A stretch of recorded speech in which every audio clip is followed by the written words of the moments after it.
না, এভাবে বৃষ্টি হলে ধানের আর কোনো আশা নেই। এতক্ষণে জমিতে হাঁটু জল বেঁধে গেছে হয়তো। হতচ্ছাড়া বৃষ্টিটা অন্য কোনো মৌসুমে নামতে পারলো না। যখনই ধান লাগাবো ঠিক তখনই বাগড়া দেবে। বৃষ্টির আর কি দোষ বাবা, সে তো প্রকৃতির নিয়ম মেনেই চলে। প্রকৃতির নিয়ম না ছাই, এত কষ্ট করে লাগানো ধান তার বেশিরভাগই নষ্ট হয়ে যাবে বৃষ্টির জন্য। যা গেছে তা যাক না, এখানে ক্ষতি হয়েছে, অন্য দিক দিয়ে সেই ক্ষতি ঠিক পুষিয়ে যাবে। তুমি একটু ঠান্ডা হয়ে বসো তো, এখানে বসে অস্থির হলে তো আর তোমার জমির জল টেনে যাবে না। হ্যাঁ, কি আর করা। ইস, এই বৃষ্টিটা সম্পূর্ণ বৃথা যাচ্ছে রে। ইলিশ মাছও ঘরে নেই যে রান্না করব। ইলিশ মাছ দিয়ে কি হবে ঠাম্মা? সে কি রে মিঠু, তুই জানিস না বৃষ্টির দিনে খিচুড়ি আর ইলিশ মাছ ভাজার কোনো তুলনাই হয় না রে। আহ, ইলিশ মাছ ভাজা! ও কি গো, তুমি তোমার জিভের জল সামলালে মনে হলো নাকি? মানে মা হঠাৎ করে ইলিশ মাছ ভাজার কথা বললো তো। গত বছর তুমি কি সুন্দর ইলিশ মাছ ভাজা করেছিলে, সেই কথা মনে পড়ে গেল। তা তোমার বুঝি খেতে ইচ্ছে করছে? তা খেতে পারলে মন্দ হতো না। তা খেতে যখন ইচ্ছে করছে তখন বাজার থেকে কিনে নিয়ে এসো না। হ্যাঁ হ্যাঁ বাবা, আমিও ইলিশ মাছ ভাজি খাবো। ইচ্ছে থাকলেও উপায় নেই। বাজার ইলিশ মাছে হাত দিতে গেলে হাতে ছ্যাঁকা লাগছে।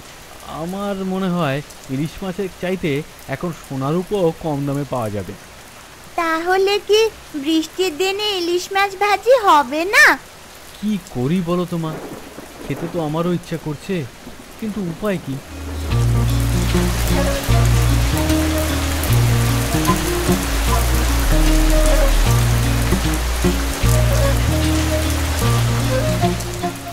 এই বৃষ্টির মধ্যে আবার কোথায় চললে? যাই, আর একবার একটু জমিটা দেখে আসি। জল কতটুকু বাড়লো সেটাও নজর রাখা দরকার।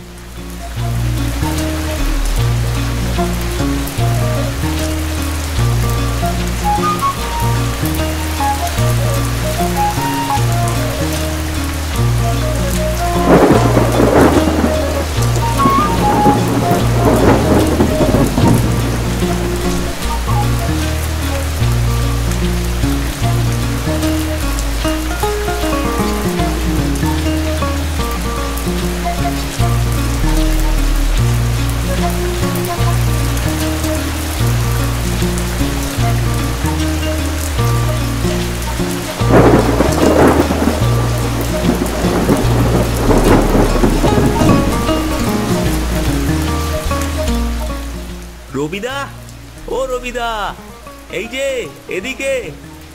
কি অমল, তুমি এই বৃষ্টির মধ্যে বাইরে কি করছো? আপনি বাইরে কি করছেন? আমি তো আমার জমি দেখতে গিয়েছিলাম।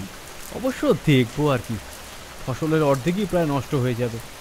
কিন্তু তুমি বাইরে কি করছো সেটা তো এখনো বললে না। তুমি আশা করি জমি দেখতে বের হওনি?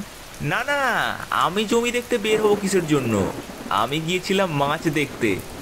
মাছ? তোমরা পুকুর চাষে হাত দিয়েছো, তা তো আগে জানতাম না। আরে না, আমরা গিয়েছিলাম জমিতে কেমন মাছ উঠেছে সেটা দেখার জন্য। জমিতে মাছ?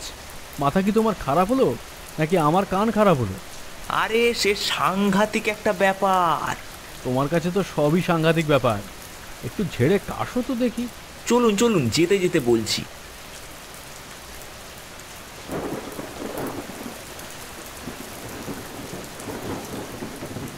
পূর্ব পাড়ার কানাই মণ্ডলদের চেনেন তো?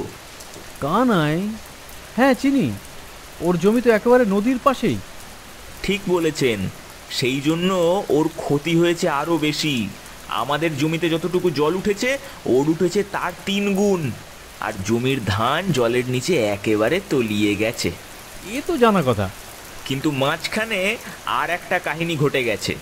নদীতে যে সমস্ত ইলিশ মাছ এসেছিল সেগুলো সব জলের স্রোতে কানাইদের জমিতে এসে পড়েছে। আমি কাল সন্ধেবেলা ব্যাপারটা শুনলাম, কিন্তু তখন অতটা গা করিনি। আজ সকালে নিজে গিয়ে ব্যাপারটা দেখে আসলাম। তা কি দেখলে? কি বলবো আপনাকে রবিদা, আমার নিজের চোখের সামনে তিনটে ইলিশ মাছকে লাফ দিতে দেখলাম। আহ, সে কি ইলিশ রবিদা, দেখলে চোখ জুড়িয়ে যায়। বাজারে তো বরফ দিয়ে ইলিশ মাছ রাখতে রাখতে মাছের চেহারা থাকে না, আর এই মাছগুলো তা নয়, একেবারে খাঁটি নদীর মাছ। খাবেন কি? দেখলেই পেট ভরে যাবে। তুমি এমনভাবে বলছো যেন ওগুলো হাতে পেলে কাঁচাই চিবিয়ে খাবে। তা যা বলেছেন আপনি, এমন মাছ কাঁচা খেলেও আফসোস নেই। আপনি কখনো কাঁচা মাছ খেয়েছেন? না, তা খাইনি। কেন, তুমি খেয়েছো নাকি? এ আপনি কি করেছেন রবিদা? আমার একটা অনুরোধ, জীবনে একবার হলেও কাঁচা মাছ খেয়ে দেখবেন। বৌদিকে বলবেন কাঁচা মাছে হলুদ আর লবণ দিয়ে মেখে দিতে। একবার খেলেই আপনি রান্না করা মাছের স্বাদ ভুলে যাবেন। মাফ করো ভাই, তোমার মতো সর্বভুক আমি এখনো হয়ে উঠিনি। বাঙালির ছেলে, রান্না করা খাবারই যথেষ্ট। কাঁচা খেয়ে বন মানুষ সাজার ইচ্ছে আমার একদমই নেই।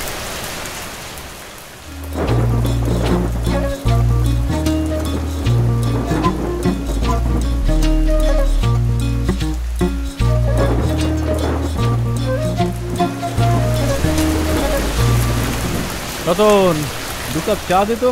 লিকার একটু বেশি করে দিও, এই বৃষ্টিতে নর্মাল চায় ঠিক জমবে না। ও ভালো কথা, আমাকে চিনি কম দিস। জি আচ্ছা।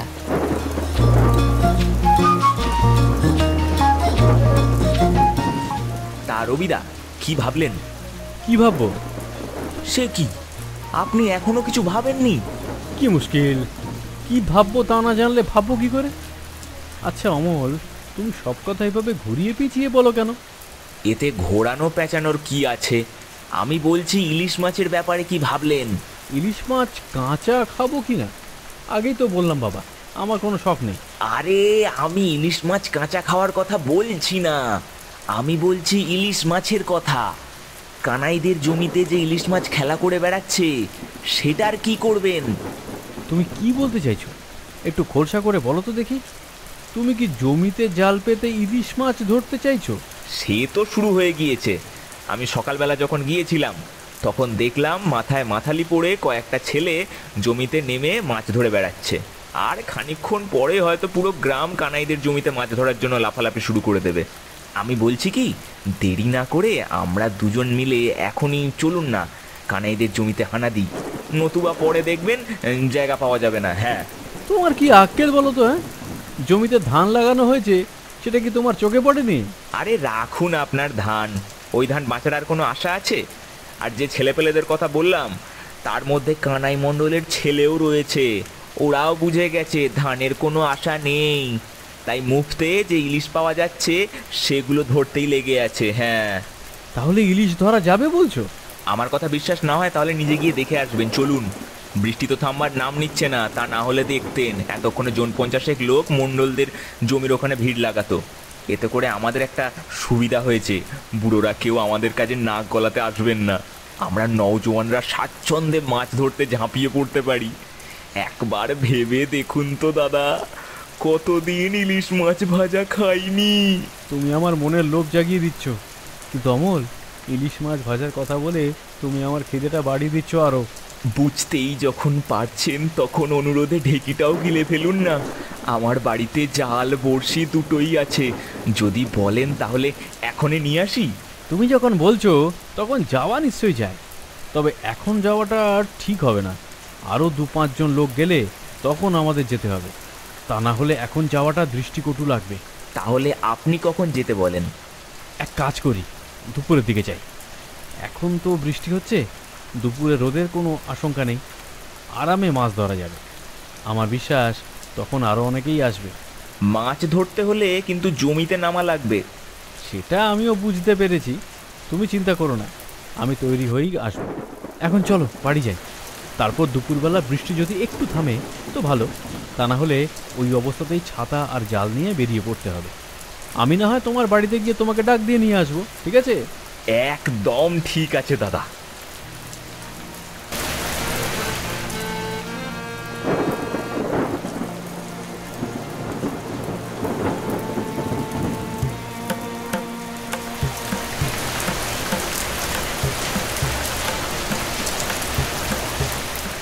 কি রে রবি, তোর এত দেরি হলো আসতে? ওই একটু চা খেতে গিয়েছিলাম, সেখানেই দেরি হয়ে গেল।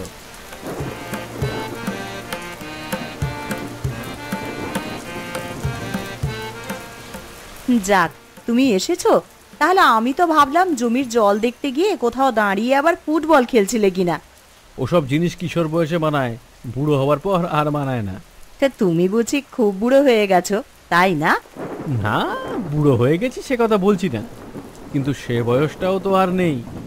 আহা, এই বৃষ্টির দিনে বন্ধুদের সাথে কাদামাটির মধ্যে ফুটবল খেলার চাইতে আনন্দের আর কি আছে বলো তো। যাকে সে কথা। আচ্ছা, আমার মাথালিটা কোথায় রেখেছো? মাথালি? ও দিয়ে কি হবে? মাছ ধরবো রে বাবা, মাছ ধরবো। মাথালি দিয়ে কে মাছ ধরে গো?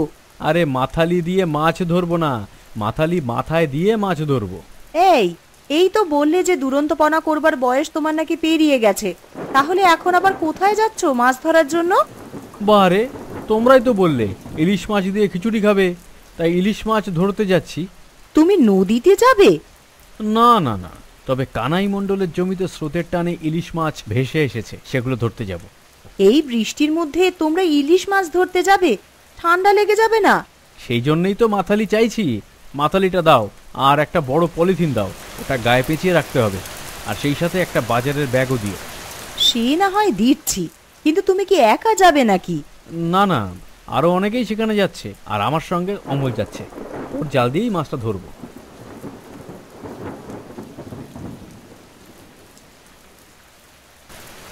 এ কি বাবা, তুমি এখন আবার কোথায় যাচ্ছ? তুই ইলিশ মাছ খেতে চেয়েছিলি না, তাই ইলিশ মাছ ধরতে যাচ্ছি। সত্যি তুমি ইলিশ মাছ ধরে আনবে? তুই এই বৃষ্টির মধ্যে ইলিশ মাছ পাবি কোথায় রে? নদীতে যাচ্ছিস নাকি? সে অনেক কথা, তোমার বৌমা তোমাকে বলে দেবে, ওর কাছ থেকে শুনে নিও। আর হ্যাঁ, তোমরা এখন খিচুড়ি রান্না করতে বসে যাও আর মশলা বাটতে শুরু করো। আমি ওই ঘন্টা দেড়েকের মধ্যে ইলিশ মাছ নিয়ে ফিরছি।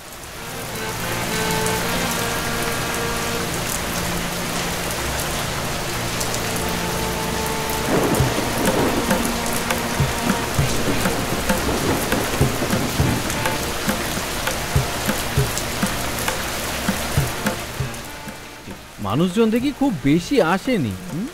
সবাই কি খবরটা পায়নি নাকি? হয়তো বৃষ্টি বলে আসতে চাইছে না। তাও হতে পারে। দাঁড়া, একজনকে জিজ্ঞাসা করে দেখি কেমন মাছ পাওয়া যাচ্ছে। ও নির্বেন, মাছ পাচ্ছো? হ্যাঁ, মাছ উঠছে, তবে মাছগুলো খুবই চালাক, হাতে ধরা দিচ্ছে না। তুমিও কি মাছ ধরতে এসেছো নাকি? হ্যাঁ। বেশ বেশ, তাহলে নেমে পড়ো। স্রোতের টানে মাছ আবার না নদীতে রওনা দেয়, তাই আগে ভাগে তুলে ফেলাই ভালো।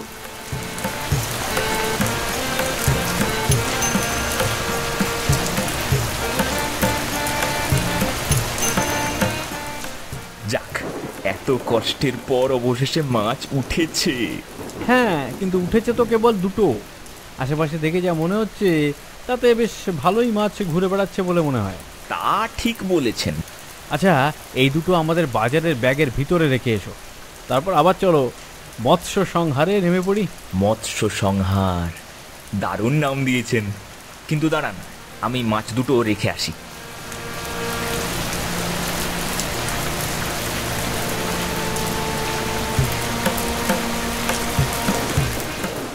তাহলে কটা মাছ উঠলো?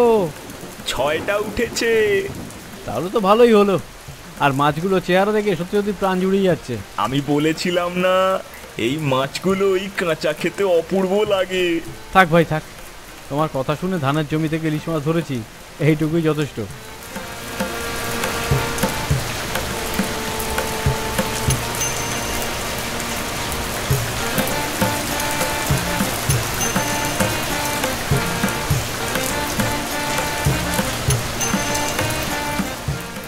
কি, তোমাদের রান্না বান্না কত দূর? আরে আমাদের রান্না তো শেষের পথে, কিন্তু তুমি কি মাছ ধরে এনেছো? ও বাবা, কত বড় বড় মাছ! একেবারে নদীর খাঁটি ইলিশ মাছ। আজ তাহলে আমরা ইলিশ মাছ ভাজা দিয়ে খিচুড়ি খাবো। আর রবি, তুই স্নান কর রে, ততক্ষণে আমরা দুজনেই মাছ ভাজা করতে শুরু করে দিই। হ্যাঁ, শিগগিরই মাছ ভাজা করে ফেলো। এতক্ষণে মাছ ধরতে ধরতে খিদে লেগে গেছে। অমল তো বলেছিল মাছ কাঁচাই খেয়ে ফেলতে। সে কি, কাঁচা মাছ কেউ খায় নাকি? শুনেছি চীন দেশের মানুষেরা নাকি খায়। কেন, তুমিও কি একবার খেয়ে দেখবে নাকি? অমল খুব দারুণ একটা রেসিপি বলে দিয়েছে জানো। কাঁচা মাছ কেটে লবণ আর হলুদ দিয়ে মাখিয়ে মুখে ভরে দিতে হবে। থাক থাক বাবা, ওসব অমলের মুখেই মানায়। তুমি অমলকে বলে দিও ও যেন 3 বেলায় কাঁচা মাছ খায়। আমার ওসব খাওয়ার কোনো ইচ্ছে নেই।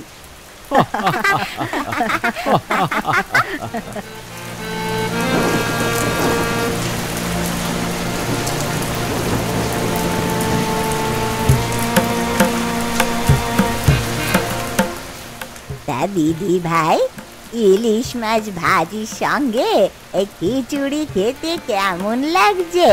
খুবই দারুণ লাগছে ঠাম্মা। বৃষ্টির দিনে খিচুড়ির কোনো তুলনাই হয় না। তার সঙ্গে যদি গরম গরম সুস্বাদু ইলিশ মাছ ভাজা হয়, ওহ, তাহলে যেন স্বর্গই পেয়ে গেলাম। কি বলো গিন্নি? হ্যাঁ, তোমার তো শুধু খাই খাই। তোমরাই তো আমাকে বুদ্ধি দিলে, আর এখন খাচ্ছি বলে শব্দ আমার। এই বৃষ্টির একটা আলাদা গুণ আছে রে। বাইরের প্রকৃতি আর মন দুটোকেই ধুয়ে মুছে উজ্জ্বল করে দেয়।